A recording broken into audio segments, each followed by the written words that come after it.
right now on 5 on your side at 10. And we begin at 10 with breaking news out of Earth City. Let's get you straight to a live look at the massive police presence. This is at Highway 141 and Corporate Woods Drive. We're following reports of a shooting in this area, and at one point we counted about a dozen police cars. We have a crew on scene. We're working to get you more information, including how many people were shot and whether police know who did it. Stay with 5 on your side for updates on air and online, and we'll come back to this story a little later in the newscast. Also developing tonight, another shooting at the Forest Park Metrolink station. It happened just before 8 here on Bolivar Avenue. Police say someone shot a 17-year-old girl in the arm.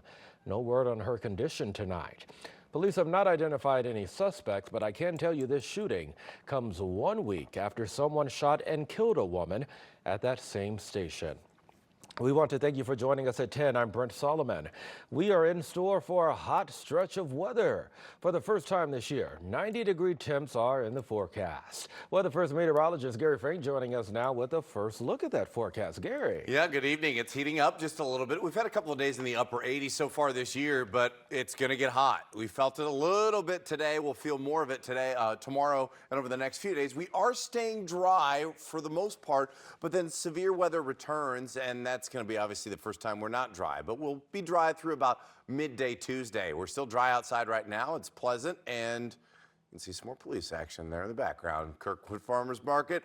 Otherwise, it is quiet, and temps are on the warm side in the city, mid to upper 70s. Outside, cooling off a little bit, but that is very indicative of what we normally expect in the summertime, right? And overnight, we're going to stay that way in the mid to upper 60s in the city, low to mid 60s outside. Maybe some fog develops, but I think overall it's quiet. Tomorrow, it's hot. We're headed for 90 degrees. How close to it we get over the next few days, even more so. And if we're close to normal for our first 90-degree reading, and when we can expect severe weather, we'll talk about that just ahead. All right, Gary, stay close. And you can stay on top of that Weather First forecast anytime you'd like. If you text the word weather to 314-425-5355, we'll send it right to your phone. An update now on the hours-long shutdown of I-55 in Illinois. The highway is back open now, but this morning around 8:30, a commercial truck carrying hazardous materials overturned. This was near Litchfield at mile marker 52. That truck ended up in the northbound lanes of the interstate there. No word if anyone was hurt. A century-old Catholic school is set to close despite an appeal by parents and parishioners. St. Monica Catholic School in Creve Coeur is the latest on the chopping block. New tonight, our Annie Krall is there for the somber farewell. Announcing the closure of St. Monica School almost exactly a month ago for parents and students was shocking, and then once that the shock set in, and it was just sadness, complete sadness. Providing Catholic education in St. Louis County for more than 100 years. The Archdiocese of St. Louis citing in their initial April 19th letter to families the declining enrollment as one of the biggest reasons. 120 students and only 3 enrolled in one of the grades for next year. At Saturday's end-of-year celebration, School Board President Christopher Miller talked about the letter of appeal with over 100 parents, parishioners, and alumni signatures asking the Archdiocese to reconsider closing the school. We've asked the Archbishop. I've had my emails blocked. I've had my phone calls, my phone number being blocked at the diocese. So I've also sent, and I've had secondary individuals send on my behalf. St. Monica School doesn't usually have an end-of-year celebration, but then again, the PTO doesn't usually have extra funds to spend now that it looks like their students might not be here this fall. Graduating 8th grader Sophia Lucchesi and her mom Angela Rickelman telling us, when I heard the news, I was completely devastated because I've been here since kindergarten, and to find out your entire elementary and middle school is closing, it's just really hard to believe. To see it closed abruptly like it did, it's just, we don't deserve it, and it's the wrong decision. Lucchesi is going to a Catholic high school in Webster Groves, but Miller is now sending his 3 kids to public school. Personally, it's I don't want to give another dollar to the diocese. St. Monica is the 3rd parish elementary school closing after this school year, making empty playgrounds a more common sight. Reporting in Creve Coeur, Annie Krall, 5 on your side. And families raised about $500,000 around the same time the Archdiocese announced it would close. We've reached out to the Archdiocese for comment, but we haven't heard back just yet. Right now, the future of some St. Charles County libraries remains uncertain. Last night, the county's Board of Trustees met to consider closing 3 branches. After 4.5 hours of deliberation, they decided to postpone that vote for another month. Library officials say in 2 years, revenues will fall and the costs won't be able to keep up. They've cut everything they can so far. We have been trying any number of things, considering any number of things. As you know, we've changed hours, we closed on Sundays for a period of time. We really have, we're exhausting all possibilities, thinking as creatively as possible. So to avoid laying off staff, they're looking at fundraising and getting more donations in so they can try to keep those libraries open. Fellowship, food, and faith at today's kickoff to Grill to Glory. 5 on your side's Mercedes McKay stopped by the Urban League's event to speak with the church members who are participating this year. Outside of Centennial Christian Church Saturday, camaraderie and cooking filled the front lawn. We are connecting with the community. And so it's not about just giving a hot dog out. It is about establishing a relationship. The place of worship is one of the more than 250 churches within the St. Louis metro area participating in the Urban League's Grill to Glory program. Churches have a responsibility. And what better way to connect with the community than through the churches? So I think this initiative is phenomenal. An initiative that extends beyond the barbecue, but also includes health screenings, legal aid, utility assistance, and more. Something Patricia Pendleton says is an enhancement of what her sanctuary already embodies. It has established trust, and because they trust Centennial and what we're doing, then they come to Centennial. Just down the street, it was a similar picture outside of Faith Missionary Baptist Church as believers gave out more than just prayer. It's less fortunate people out here, and we try to reach out and help everyone. With every hot dog cooked and wrapped, church members like Cheryl Kiles knows firsthand what this sanctuary can do for people, spending every Sunday here since she was 12 years old. The church has made me a better person because I was, some people be down in the dump. Everybody needs somebody. And we got that heart, open heart. Because opening up their hearts while filling up their stomachs is what this citywide program is all about. We try to reach down and help them up and let them know God is in their life. In St. Louis, Mercedes McKay, 5 on your side. It's all about connecting churches with the community. They will actually grill every Saturday over the summer from 11 a.m. until 1 p.m. Local firefighters praised for saving the day, how they stepped up to help an elementary school in its time of need. It was amazing. They literally saved our event with no notice at all. Graduation day at SLU. Hundreds of students celebrating the end of their college careers. Words of wisdom from a beloved actor with St. Louis roots. Once again, as it's hot and humid, we're looking ahead to another severe weather threat. What this means for the rest of the week, we'll time out our severe weather chances on our next Weather Alert Day. I want to get you back to that breaking news now out of Earth City. You can see a massive police presence at Highway 141 and Corporate Woods Drive, and they've been there for over an hour now. We are following reports of a shooting in that area. Our Annie Crawl will bring us a live report in just minutes. Tonight, a group of firefighters being hailed heroes, but not for your typical emergency. Yesterday, Rose Acres Elementary School hosted its end-of-the-year celebration.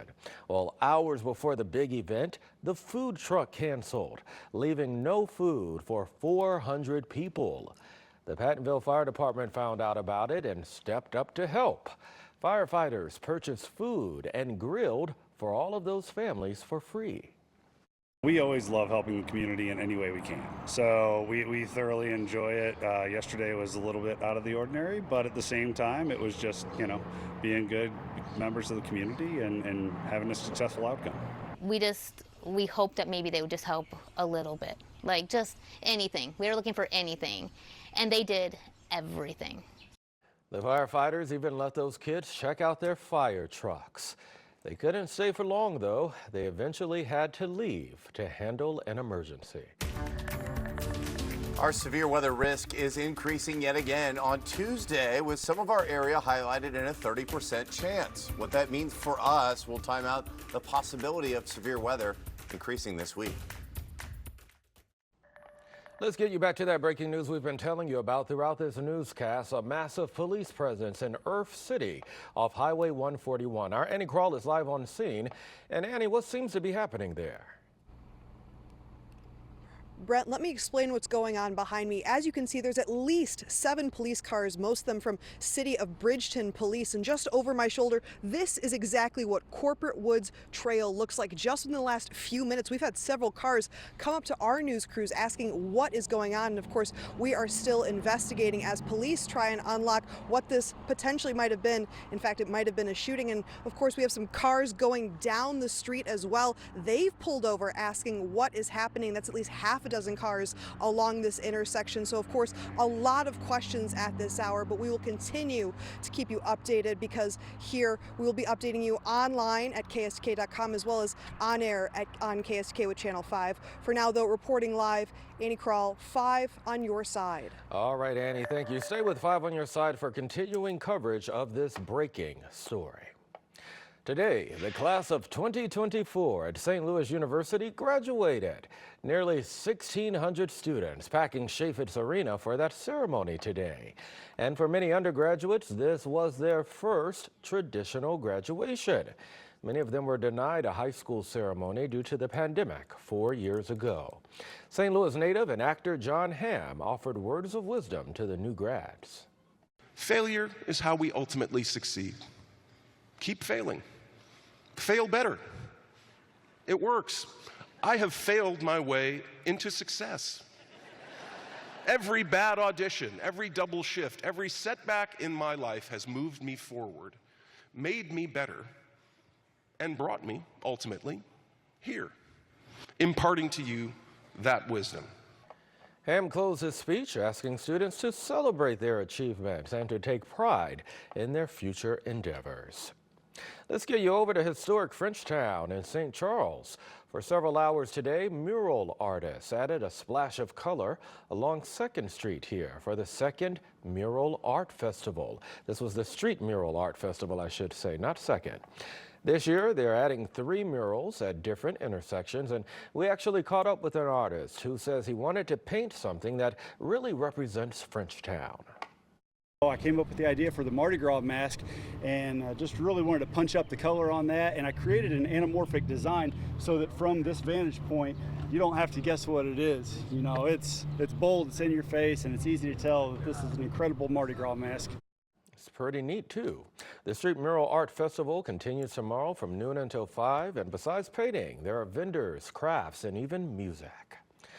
Thousands are expected in downtown St. Louis tomorrow for the 2nd largest African-American parade in the nation. The 114th Annie Malone May Day Parade is the largest fundraiser for the Children and Family Services Center. This parade will march down Market Street at 1 o'clock. I will serve as one of the MCs. 5 on Your Side is a proud partner.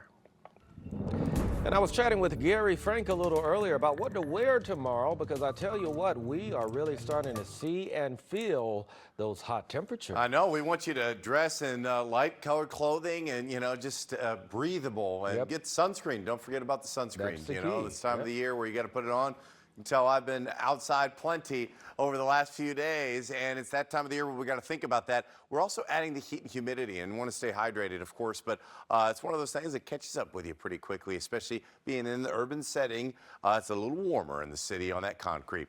Now, as we look outside, it is quiet. It's just as clear as can be, even into the overnight hours. And I don't expect that we'll see much of a change tomorrow.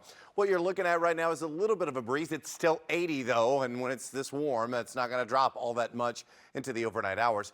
I do look at 88 degrees. That's where we were, you know, and so it's starting to get more humid. That dew point's up a little bit. As we see that humidity come up, the fact that we have calm winds, just the way things are, I don't think it's out of the question that we'll have some patchy fog, especially by daybreak in the river and low-lying areas. So keep that in mind. That's about it for you. I don't think there's much of a change in the overnight hours. Upper 60s in the city, low to mid 60s outside of the city. Now, our average day for the first 90-degree reading in St. Louis is May 20th.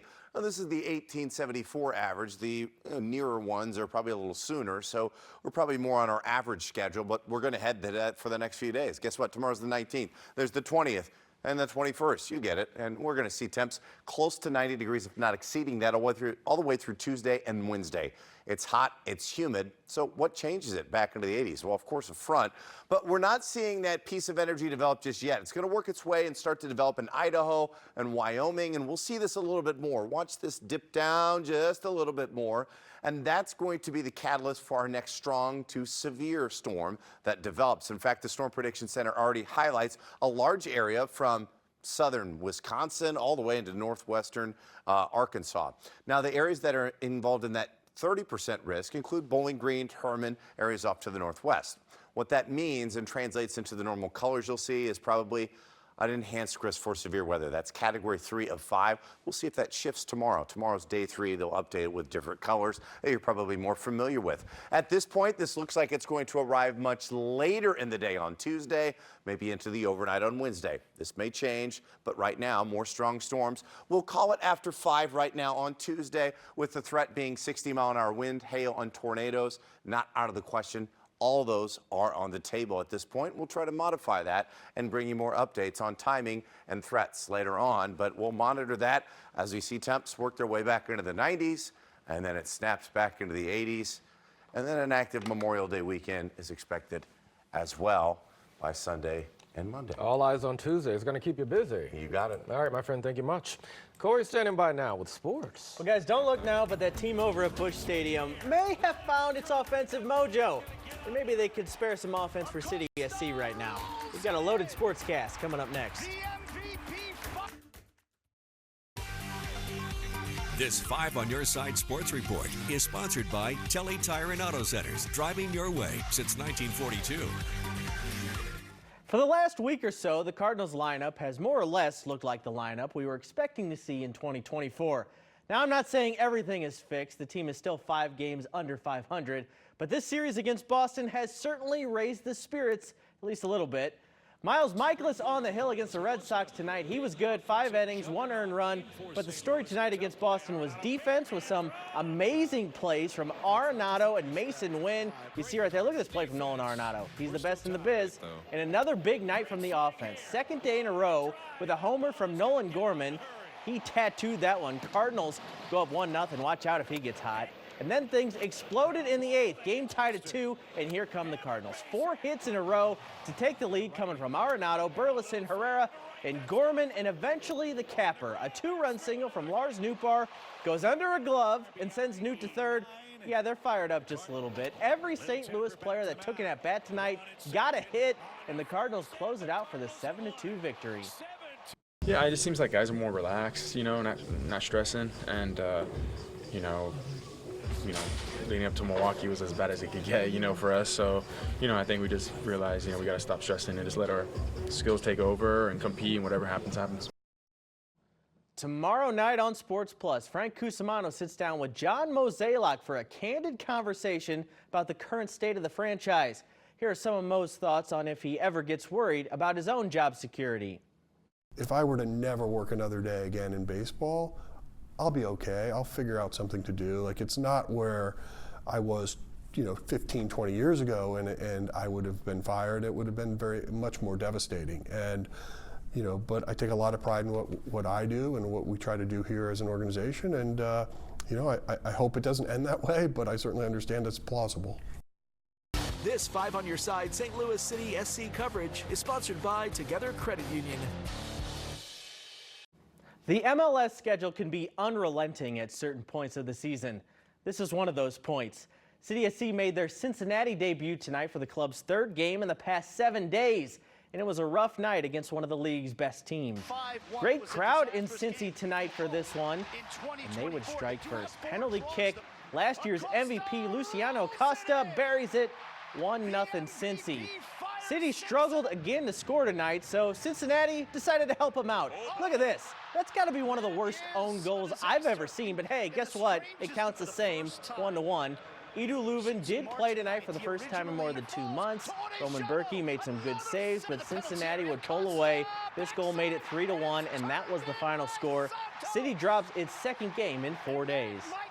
Yeah, you have to keep a tight watch on Luchi Acosta. When he gets a space, it's very dangerous, and that's why he's the current MVP. And, you know, that's why Cincy are where they are currently. The moments that we have, the chances that we have, we would like to be more clinical, and we have to make, big players make big plays. And, you know, we had a few chances to make big plays, and unfortunately, those got away from us. Let's go back over to Busch real quick. Cool event today before the game. Cardinals Nike RBI, that's Reviving Baseball in Inner Cities, held an advanced skill clinic.